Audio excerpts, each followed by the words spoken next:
All right, I'm now joined by one of the 3 Rock Island County Sheriff's nominees for the upcoming race this year in the Democratic Party, Matthew DeSmyter. Matthew, thank you so much for joining us here today. Well, thank you for having me. Well, we mentioned it a little before recording. It's been about 8 months of this campaign so far. I mean, for you, someone that has been in the department for as long as you have now campaigning for a position, how does that feel? How has it been so far? It's been a lot. It's been a roller coaster at times, but I've met some really good people.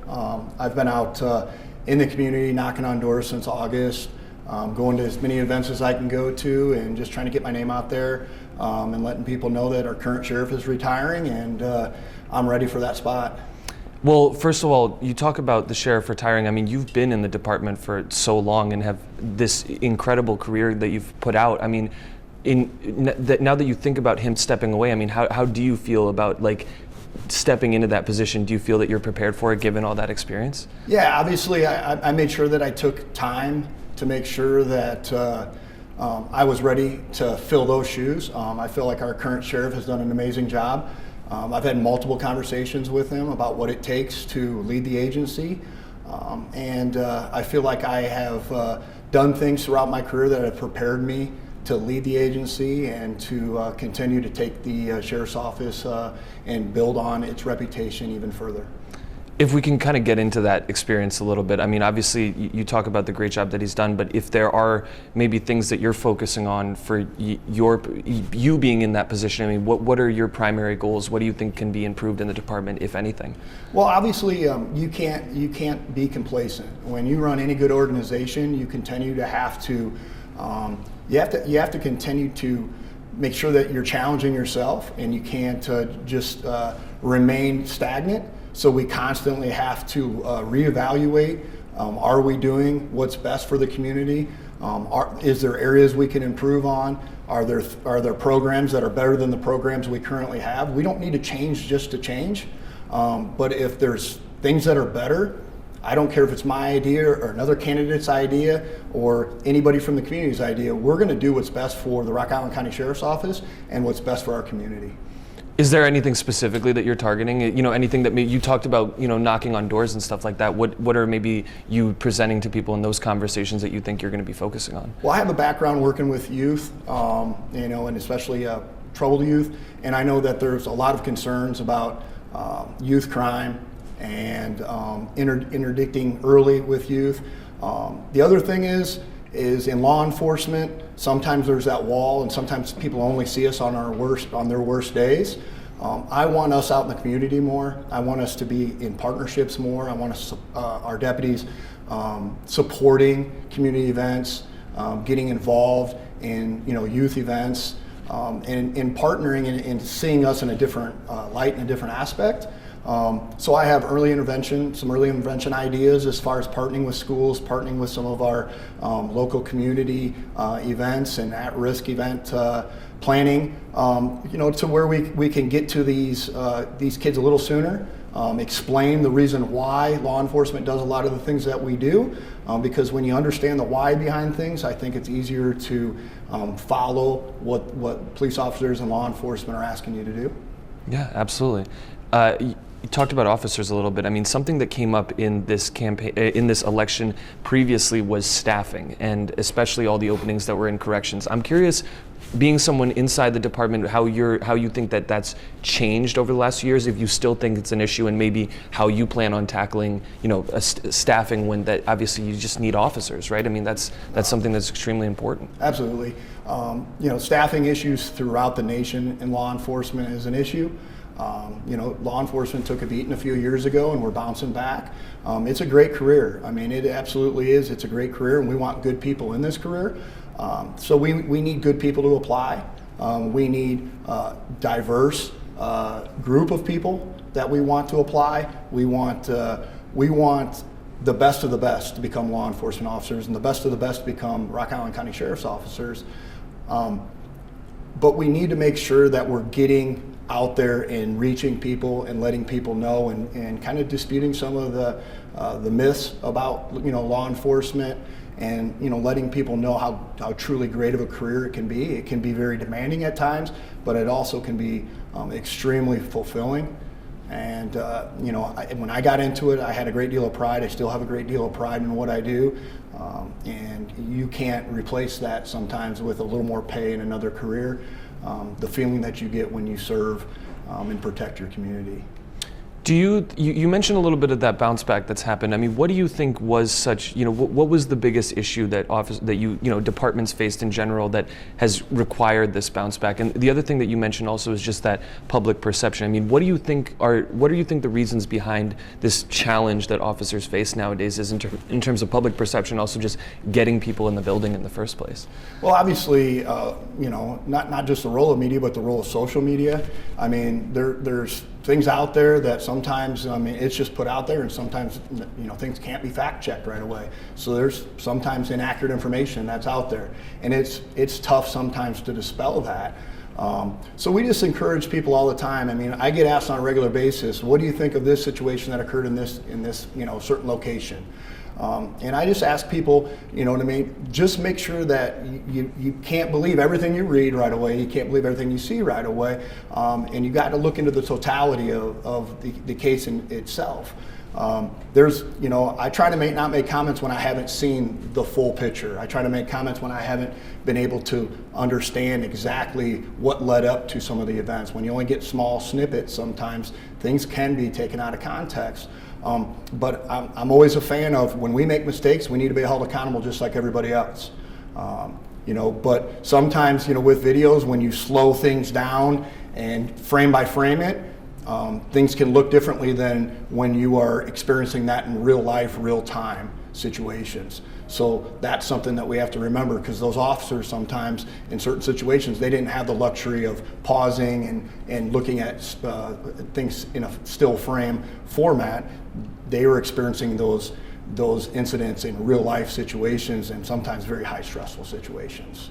Yeah, and I mean, what you're pointing at is something that I think every officer across the country faces to a certain extent. And I'm just curious, maybe how you view that in comparison to Rock Island County. I mean, do you think that this is a place where officers are maybe held to a little higher standard? Do you think there's more of controversy with them, or do you think that this is actually an area that embraces them more? I'm just curious what you think about that. I've always said, and I hope it continues, we're very blessed here locally. We have an amazing community. I feel like we have an amazing supportive community. They're very supportive of our law enforcement, and I feel it's because we do try to do a really good job of working within the community, not just for the community. We take pride, especially at the Rock Island County Sheriff's Office. We take pride in our training. We train on a variety of different topics, and we train more than what we're required to train by law. We take pride that we're one of the best trained agencies on the Illinois side of the Quad Cities, for sure. So that's something that we will continue to do under my watch. We'll continue to make training a priority, whether it's de-escalation training, use of force training, mental health service training,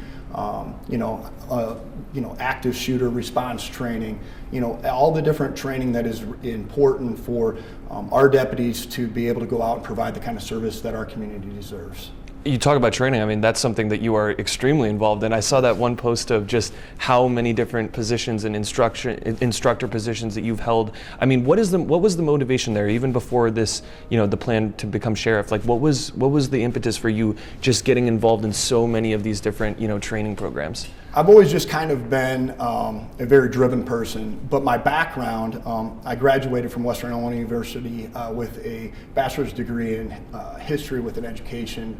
I planned on being a teacher, and then I got into working out at Arrowhead Ranch and working with the at-risk youth, juvenile delinquents, kids with mental health issues, and I spent almost probably over 9 years, almost 10 years working with those kids out there.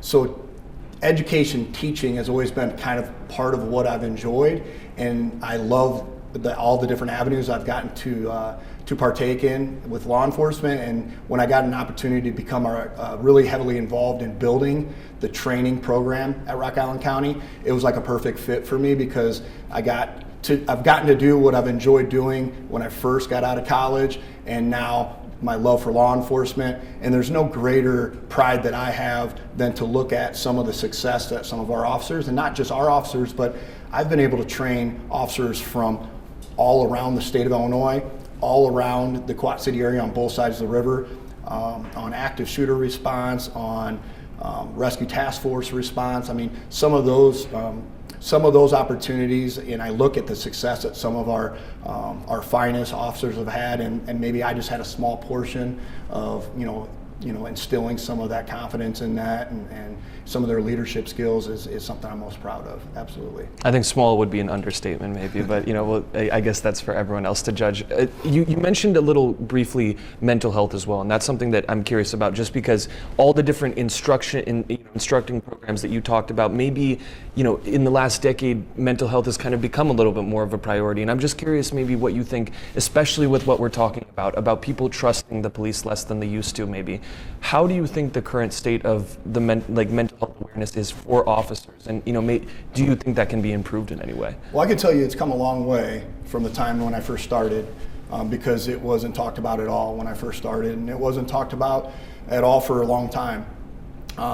And I'm not saying we're where we need to be, because we have to continue to provide those services, but we've definitely come a long way. Our current sheriff has allowed and has instituted a program at the sheriff's office where we have resources that are readily available from a third-party vendor that comes in, and basically anybody that's having any issues, they provide assessments, they provide any kind of counseling, any kind of services that we need. We have an outlet now through, it's called 1041, I believe, is the company that we use. But we also have peer support, trained officers, and that's another aspect of that program that I continue to want. If I'm fortunate enough to be elected, I will continue to push us in that direction, because we have a couple of our lieutenants now that are trained as peer support officers that are going to be able to look out for. We have policy now. That's something that I was able to be fortunate enough to be assigned to, as I've developed our policy now, and we now be best practices when it comes to law enforcement policy. But we have policy that spells out what we need to do after critical incidents to make sure that our people are taken care of. So I feel like we're heading in the right direction, but once again, we're not where we need to be, and we're going to continue to take whatever programs. Like I said, it's not about me, and it doesn't have to be my idea. It's just like training. If I find something that works better, I'm going to scrap what we have, and we're going to take what works better. So if I find out that there's better programs than what we're using right now, as long as it's fiscally responsible, it's what's best for our community, what's best for our officers, we're gonna look at possibly implementing those. Because like you said, it's not an ego thing. It's doing what's best for our people and our community. If we're talking about teamwork, the other thing that I'm curious about, you have all this experience, and I think it's going to help in so many different ways, but maybe something that you are, and maybe you do have experience, and I'm just curious, is the sheriff's relationship with the attorney's office, right? And how important that is to everything working efficiently. Is that something that you feel you're prepared for? Is that something that you've been circling as this is going to be a part of my job that is going to be difficult? I'm just curious what your perspective is on kind of that attorney-sheriff relationship. No, absolutely, Jonas. It's very important. Relationships, not just with the state's attorney's office, but relationships with other law enforcement leaders. And that's something that, I have right now. It's something that every sheriff is going to have to develop, but I have a lot of those relationships right now. I work hand in hand with the chiefs from all of our Illinois Rock Island County agencies right now on a regular basis. I have relationships with them, and I have a lot of those relationships with our state's attorney's office. I have a very good relationship with Dora Villarreal and all of her staff, because I've been in positions where I've worked hand in hand. I've been in investigative divisions, I've been in street crimes assignments where I'm over there all the time, seeking out charges, seeking out advice, running our SWAT team. I've been in charge of our SWAT team for the last 10 years, been a part of that for 20 years. So I work hand in hand in making sure that we're following the law, and we're running any major incidents that we would have through them, because we want to make sure that we're doing things that are following the law, and that are not going to get ourselves in trouble and not going to violate other people's rights. Absolutely. Relationships with different departments, I'm going to make it a little bigger for a second, just because of what we've seen with, and obviously ICE intervention, not maybe necessarily as prominent in this area specifically, but if we were to just kind of talk about sanctuary cities and the relationship that maybe your department would have with the federal government, do you have an opinion on that yet? And when you saw the kind of controversy or the discussion happening about sanctuary cities and about dealing with ICE as a, county department, police department, anything. What is your perspective on that? Do you have an opinion on that? Yeah, so this is probably the most frequently asked questions as I knock on people's doors and I go and talk to small groups of people. And I hate to try to simplify it, but my opinion really doesn't matter. I'm here to follow the law. The law in Illinois is very specific. The Voices Act spells out exactly what we are allowed to do and what we're not allowed to do when it comes to immigration enforcement. We are not, as a county jurisdiction or a local law enforcement agency, we're not allowed to assist in any immigration enforcement. So that means if illegal immigrants are brought into our jail, we're not allowed to contact ICE and let them know that we have an illegal immigrant in our jail. If they're here for state charges, we're not allowed to assist them with any immigration enforcement. Now we would still take criminal, something other than immigration. If they have criminal charges other than immigration, then that's something that we take care of. And like I've said before, when it comes to protecting people, I wouldn't allow, as Sheriff of Rock Island County, for federal law enforcement to be injured, battered, anything else. But when it comes to actual immigration enforcement, we will have no part of that because we're going to follow the law. Another question about laws, just since we're on the subject, the Safety Act as well. That's something that I know Governor Pritzker has been talking about, maybe adding a few amendments to, and also just, this has been something that's been in the news as well. Again, maybe just following policy, I'm curious if you also maybe have a perspective on if there should be changes made to that, especially when it comes to, cash bail and everything with kind of the changes that were made when that act was passed. No, absolutely. I mean, initially when they first proposed it, I know that we had a ton of concerns with it, and then they fixed some of those concerns. And I know that the Chiefs and Sheriffs Association has been very active working with our legislators to try to correct and amend, as you said, some other issues. I mean, there's definitely some things that as law enforcement we would like to see them continue to work on. But once again, the sheriff doesn't make law, the sheriff enforces law.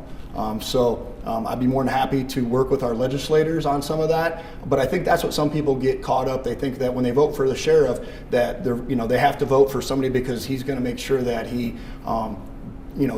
basically makes this law or that law. We don't get to vote on law. We sometimes we get asked, and we're going to have strong opinions, obviously. But we're here to enforce the law, and I've done that throughout my career, and it's not going to change when I become. If I'm fortunate enough to become Sheriff of Rock Island County, I'm going to be there to enforce the laws. However, whether you agree with them or you don't agree with them, that's what we're going to do. I have opinions. I have things that I would like to see. I would like to see continue to get fixed, and I'll work with those legislators, and I'll work through the proper channels if I'm given that opportunity, for sure. I was scrolling through your Facebook and I noticed a post talking about maybe the discussions about your candidacy and which political party you fall into, and I as well, alongside an opportunity to maybe dispel some of those conversations, I'm just curious, maybe as someone who doesn't understand necessarily what the divisions between parties would be in a race like this for the sheriff's office. I mean, what is your response to those conversations, firstly, and maybe can you explain a little bit about what it means to be a Democrat versus a Republican in this race? Well, Jonas, I may be just as surprised as you because I'm new to this whole political spectrum, but I appreciate the opportunity to speak on it. I've been part of this community my entire life. So I have known people throughout my whole life, and I have met so many people as part of working for the sheriff's office. And as you said, I get used in a lot of different capacities at the sheriff's office, so I encounter so many people. So when I announced, I have always been a lifelong Democrat. My dad was a big union guy. He retired from Deere. My grandpa before him retired from John Deere. So I was raised as a union kid. And when I came to the sheriff's office, it was somewhat political at the time, and I was told, like, hey, you probably better make sure that you're voting Democrat because this was a Democratic county and it was a Democratic office at the time. But I stayed out of politics my whole career because I always wanted to earn what I got based on merit. I didn't want to earn something because I went to a political function or put a sign in my yard. But I've always been a Democrat. But I think the relationships that I've made throughout my life, throughout my career, has transcended politics. And I think that's what some people are having a hard time understanding. And I don't get it, and I think probably it sounds like you don't understand it either, but it transcends local politics. It's people supporting me for who I am because of the type of person I've become and the type of job they know I can do. So they're not concerned about Democrat or Republican, because the role of the sheriff, I'm not going to be the sheriff for Democrats. I'm going to be the sheriff for all of Rock Island County. And that's been my message. It's been a keep the politics out of the sheriff's office. It's been a, we're here, it's a public safety, not a political campaign. So I guess if that's the best they have to try to take shots on me is because I have some Republican support. You would think that Democrats would like the fact that I'm grabbing a lot of Republican support. But like I said, if that's the best they have, I guess I should look at that as saying, if that's all they got, oh well. Well, just to go back to this race a little bit and the other two candidates, I mean, I think that this is somewhat, in your position, you're in somewhat of a unique situation where if you don't win and one of the other two does, then they could potentially become your boss. And that obviously kind of sets up for an interesting situation. Have you thought about that at all? Have you thought about maybe working with them if that does become a possibility? What is your perspective on the future if you possibly did not win? Yeah, well, I plan to win, okay? But I'm also a planner. So I mean, like you said, I'm not gonna throw my career away. I'm not gonna jeopardize anything that I have. I'll continue to work just as hard as I've worked. I may work in different capacities, but I don't plan on quitting or anything like that, the sheriff's office, but I'll have to reevaluate what it is and where my priorities are at. But like I said, I don't want to think about those type of things because I fully plan to win in March, and then my perspective will then focus on November. I haven't even started thinking about November because I can't get to November unless I get through this March 17th primary.